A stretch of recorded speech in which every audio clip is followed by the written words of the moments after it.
తెలంగాణ కాంగ్రెస్ పార్టీలో అంతర్గత కుమ్ములాటలు, ఆధిపత్య పోరు, వర్గ విభేదాలు, సీనియర్స్ వర్సెస్ జూనియర్స్ ఇలాంటివన్నీ సర్వసాధారణమే. వీటితో పాటుగా రెడ్డి వర్సెస్ రెడ్డి కూడా నడుస్తూ ఉంటుంది. ఇవి లేకపోతే అసలు తెలంగాణ కాంగ్రెస్ పాలిటిక్సే ఊహించలేం. ప్రతిపక్షంలో ఉన్న అధికారం చేతికొచ్చినా కాంగ్రెస్ నేతల తీరు మాత్రం సేమ్ టు సేమ్. తాజాగా కాంగ్రెస్లో ఇవన్నీ కాస్త పక్కకు జరిగి ఇప్పుడు రెడ్డి వర్సెస్ రెడ్డి పేరుతో విమర్శల దాడి పెరుగుతోంది. ఇవన్నీ ఏదో అలవోగ్గా వస్తున్న మాటలు కాదు. కాంగ్రెస్లో జమానా కాలం నుంచి ఉన్న సీనియర్ నేత జానారెడ్డికి, ఆ తర్వాతి జనరేషన్లో కీలక నాయకుడైన కోమటిరెడ్డి రాజగోపాల్ రెడ్డికి మధ్య జరుగుతున్న వార్ ఇప్పుడు తెలంగాణ పాలిటిక్స్లో చర్చనీయాంశంగా మారింది.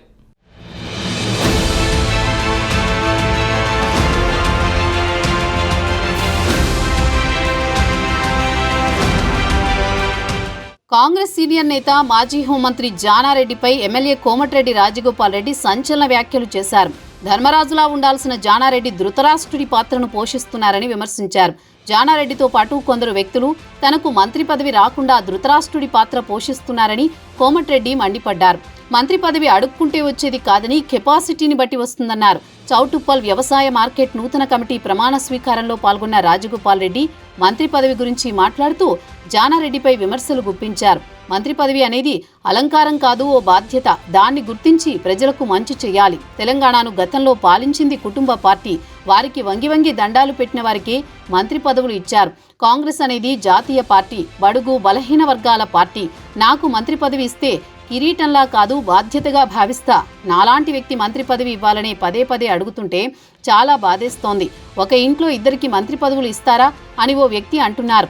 దేశం తరపున క్రికెట్లో అన్నదమ్ములు యూసుఫ్ పఠాన్, ఇర్ఫాన్ పఠాన్ ప్రాతినిధ్యం వహిస్తే లేనిది మంత్రి పదవులు ఇద్దరికిస్తే తప్ప మంత్రి పదవి కెపాసిటీని బట్టి వస్తుంది. 30 ఏళ్లు మంత్రి పదవి అనుభవించిన జానారెడ్డికి నేడు రంగారెడ్డి, హైదరాబాద్ జిల్లాల వారికి మంత్రి పదవి ఇవ్వాలని గుర్తొచ్చింది.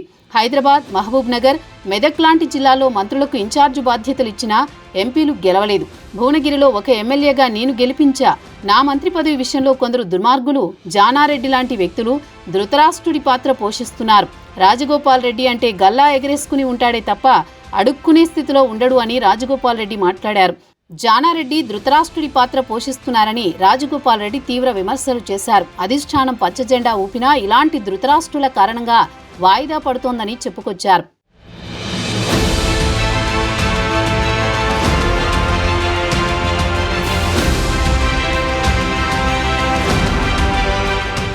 రాష్ట్రంలో కాంగ్రెస్ ప్రభుత్వం కొలువుదీరి 16 నెలల తర్వాత మొదటిసారిగా రాజగోపాల్ రెడ్డి రూపంలో అసమ్మతి స్వరం వెలువడింది. తనకు అధిష్టానమిస్తానన్న మంత్రి పదవికి దుర్మార్గంగా కొందరు నాయకులు అడ్డుపడుతున్నారంటూ రాజగోపాల్ చేసిన వ్యాఖ్యలు ఢిల్లీలో జరిగిన తెరవెనుక మంత్రాంగాన్ని తెలియజేస్తోంది.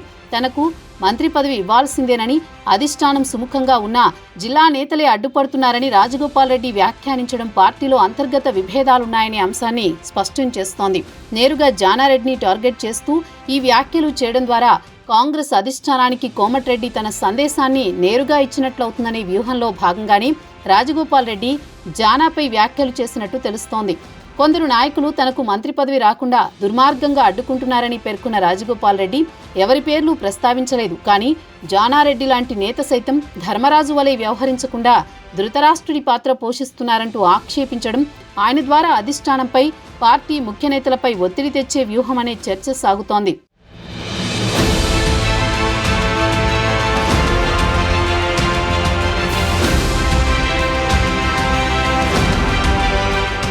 చాలా మంది తన పదవికి అడ్డుపడుతున్నారన్న కోమటిరెడ్డి రాజగోపాల్ రెడ్డి కూడా పార్టీలో ఇతర నేతల పేర్లు ప్రస్తావించకుండా జానారెడ్డి పేరు మాత్రమే చెప్తుండడం వ్యూహం ప్రకారమే చేస్తున్నారని, ఇతర కులానికి చెందిన వ్యక్తిని విమర్శిస్తే పార్టీలో డ్యామేజ్ ఎక్కువ జరుగుతుంది కాబట్టి వ్యూహం ప్రకారం జానారెడ్డి పేరు బయటకు తీస్తే రెడ్డి వర్సెస్ రెడ్డి కాబట్టి తన వెర్షన్ మాత్రమే హైలైట్ అవుతుందనే ఉద్దేశంతో రాజగోపాల్ రెడ్డి వ్యాఖ్యలు చేసినట్టు తెలుస్తోంది.